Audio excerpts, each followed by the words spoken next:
Okay, good afternoon, ladies and gentlemen. Welcome to Things We Think We Know. I'm with the Longship Company Limited. We've been operating Viking vessels on the Chesapeake Bay for over 40 years. So far, nobody has drowned. That means we are fully successful by Viking age standards. So I'd like to go over a number of points that we think we know after 40 years. Don't trust me, okay? If you're not going to trust anybody, don't trust me. But I think you'll find things interesting, and maybe we'll make some good points that you can carry on from and discover a few things. For over 100 years, the world of archaeology has been blessed and cursed by a couple of finds from Norway.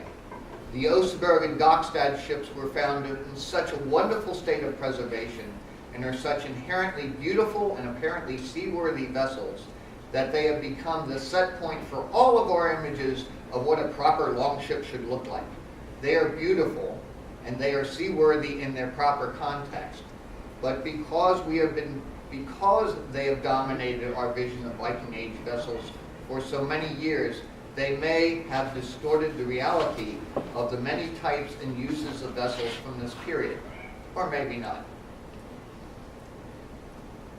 Rowing chests.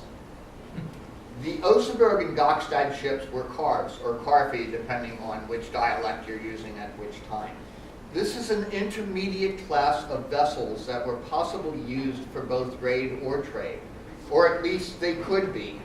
Try thinking of the long, beamy, but low freeboard of the Oseberg ship crossing the North Sea.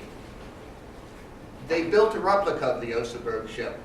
She sunk off of Spain. They built another replica of the Oseberg ship. She sunk in the harbor. They built another replica of the Oseberg ship, so look out, folks. But also think of her as a royal yacht, light and fast, and transporting VIPs in style from fjord to fjord along the coastline. Better than trying to sail to Spain. So it's as if when studying the 20th century in the far future, the two ships that everybody knows about on the 20th century are the RMS Titanic and the KMS Bismarck from World War II. Unsinkable, unstoppable. Well, thank you, Dr. Ballard, for discovering both of these ships. And the trick is all shipworks, even grave finds, are missing a few things. So here's a couple of more exact, more complete views. I will say on grave finds, you find stuff on board that wasn't ship's equipment, and you don't find ship's equipment on board because, by God, that's my anchor. I'm not going to let them bury with the old crone, and I don't like her anyway.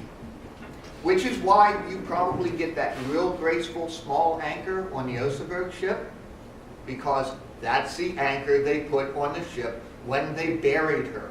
That's not necessarily the anchor that was on that ship when it was under operation.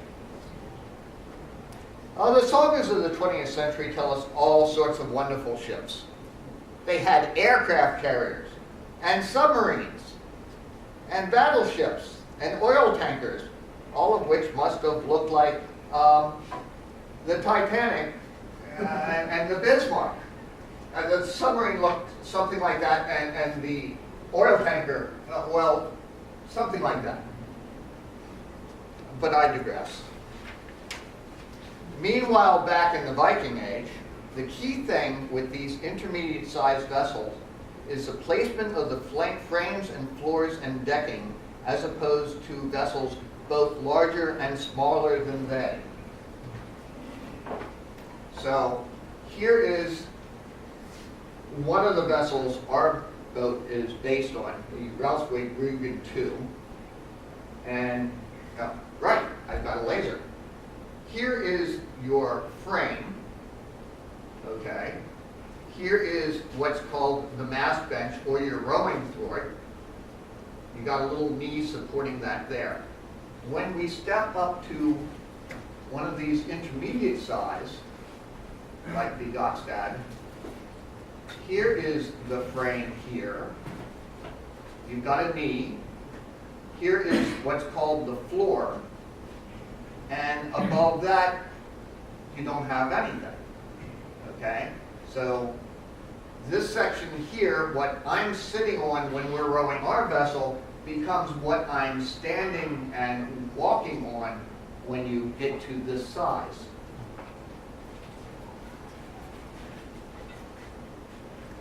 Then on larger, longer vessels, you've got, here's your frame, here's your floor, which supports the deck. And here above that, oh look, we've got a rowing bench. We've got something we can sit on. Now, in this particular example, they're very narrow, so you're not going to be real comfortable. But you're not there to sleep, you're there to keep rowing.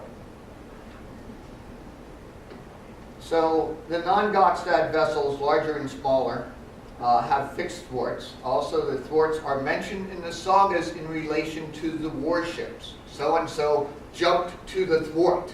It doesn't say so-and-so jumped to the deck. So on the Oseberg and Gotstad ship, where did they sit to row? On the larger and smaller ones, you have thwarts, and the size is by rooms, okay? So the space between each of those thwarts is known as a room, and that usually comes to one rowing position. So a ship of 50 oars would be a ship of 25 rooms. Interestingly enough, on barns, timber, post and timber barns, the spaces between the posts are called rooms.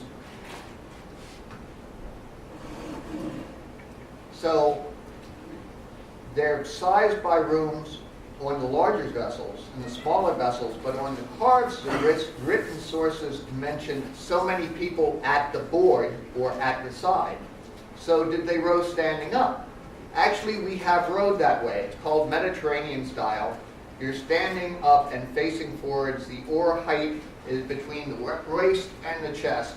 And you can go, trust me, for hours at a time in a crowded harbor, especially when you're undermanned.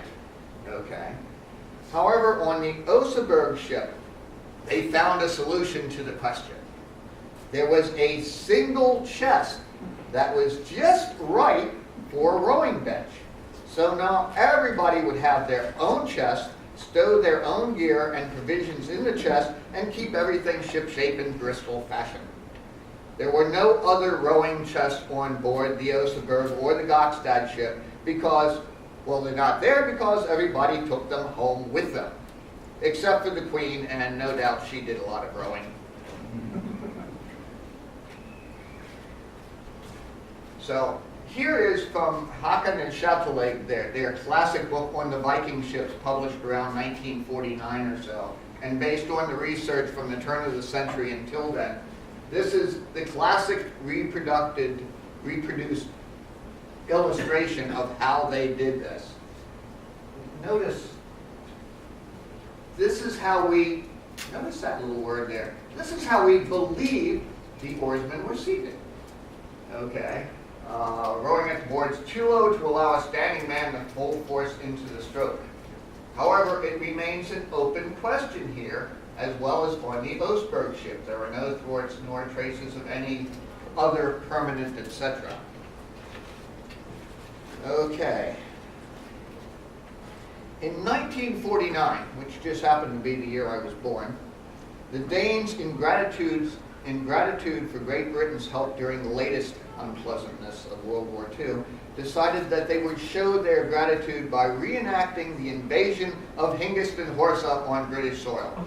The Germans couldn't do it, but they were going to show how the Danes did it. Having no seaworthy so-called replicas in the migration age, they settled on building a replica of the Gotstad ship from a few hundred years later. She was named the Hugin after one of Odin's ravens. And she's still there in England. They got to England and they left her there. Some 20 or so years later, I read an account of the voyage and especially noted that the oarsmen who were pulled from the local Danish rowing clubs felt very cramped on the ships. The modern style of rowing, with your sliding seats, I mean, honestly, in the Olympics, they lace their feet onto the stretchers and you're shoving your arse fore and aft as you're pulling the oar, so you're using your whole body to row. That's very different from the very static style that would be demanded by a ship of this sort. They had the backs, these are all the Danish rowers, they felt very cramped when they were rowing, so they ripped the backs out of all of the rowing chests and put a stretcher inside so they could fit their feet on the stretcher. And this is a more comfortable form of rowing.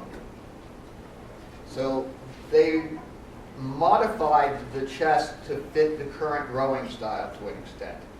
Then they spend most of the rest of the book complaining about the lack of storage space for all their gear all the way to England. Among other things, they put hurdles underneath the deck and stowed it on little basket works, but the space